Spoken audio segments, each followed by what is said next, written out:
રાજકોટમાં અનોખી ઘટના બની છે। ઋષિવંશી ગ્રુપ દ્વારા સર્વજ્ઞાતીય સમૂહ લગ્નનું આયોજન કરવામાં આવ્યું હતું।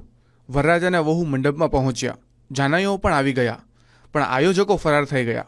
બધા લોકો આયોજકોને શોધવા નીકળ્યા છે। આટલું મોટું આયોજન કરીને એડવાન્સ પૈસા લઈને બધું કર્યું, પણ હવે આયોજકો રફુચક્કર થઈ જતા જાનૈયાઓ અને કન્યા પક્ષના લોકો રજડી પડ્યા છે।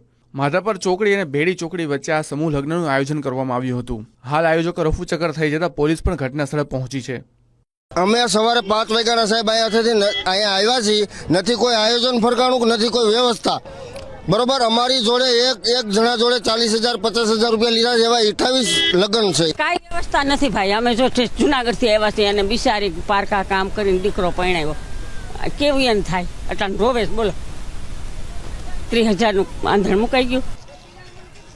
કોઈ જાતની વ્યવસ્થા નહીં, એને પકડાય ને એ વ્યક્તિને, એનું આમ નામ ઠામતો હોય છે ને કે આ વ્યક્તિ આ સમૂહ લગ્ન કરે છે, બધું કરે છે।